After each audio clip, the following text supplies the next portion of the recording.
Pour la Ligue de l'enseignement, il s'agit de faire vivre la laïcité et de faire vivre une émancipation en actes. La laïcité, ne peut se concevoir sans la liberté.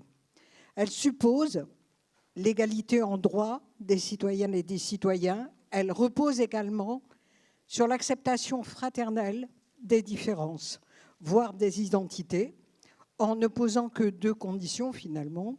Le droit absolu pour chacune et chacun de réélaborer ses appartenances, de s'en délier, d'y revenir, d'en changer.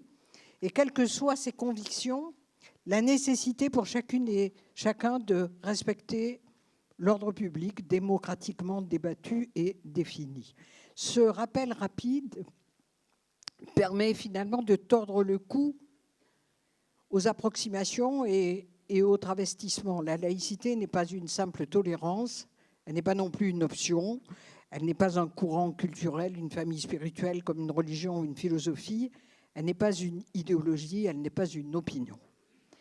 Elle est un principe juridique, elle est le principe juridique et politique qui permet la cohabitation paisible des différents courants idéologiques.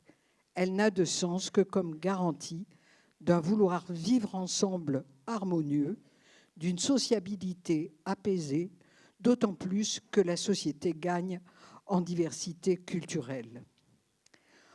Aujourd'hui, l'application des principes laïques dans une société devenue multiculturelle constitue, hélas, un grand sujet de falsification. Or, la laïcité est le cadre législatif permettant le respect en égale dignité des personnes, quelles qu'elles soient et d'où qu'elles viennent. Je le répète, je le disais tout à l'heure, ce n'est pas la diversité culturelle qui menace l'unité de la société, ce sont les inégalités croissantes bien plutôt et les discriminations.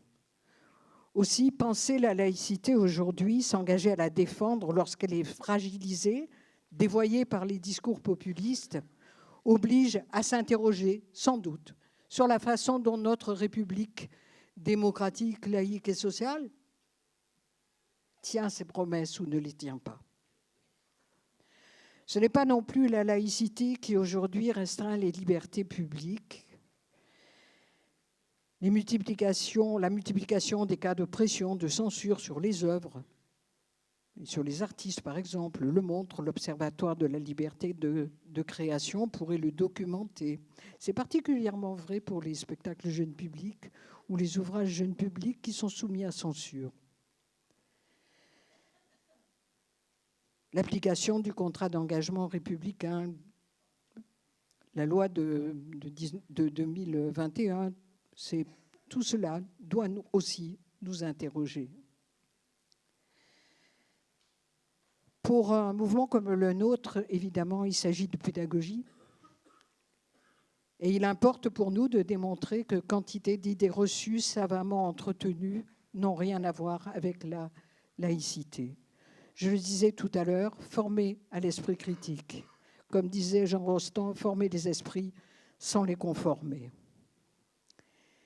Il est vraisemblable qu'il faille approfondir le travail de la pédagogie sur certains nombres de notions méritant d'être questionnées. Le concept, par exemple, de sphère publique que l'on voit de plus en plus confronté à d'autres notions comme l'espace public, les lieux publics, le domaine public. La question de l'universalisme aussi, quelle sociabilité voulons-nous dans une société multiculturelle, quel commun ?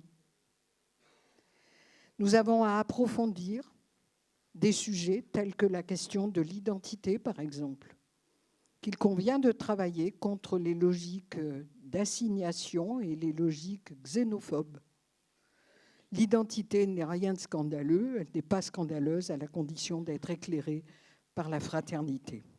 L'histoire nous le démontre, la laïcité est un construit patient, résultat de combats susceptibles de réversibilité. Seule la démocratie est de nature à lui offrir un cadre de développement.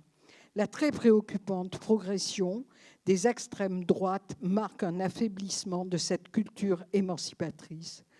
Ceux qui dévoient la laïcité se trouvent aujourd'hui renforcés pour poursuivre leur démarche d'instrumentalisation. La Ligue de l'enseignement s'engage. Elle s'engage comme elle l'a toujours fait depuis sa naissance. Elle est née pour éradiquer l'ignorance. Elle s'engage aujourd'hui à vaincre le mensonge. Je rappellerai pour finir ce que disait Condorcet. Plus un peuple est éclairé, plus ses suffrages sont difficiles à surprendre. Même sous la constitution la plus libre, un peuple ignorant est esclave. Nous devons réaffirmer sans cesse et enseigner le principe de laïcité qui est le cadre indispensable à la liberté, à la fraternité, à l'égalité.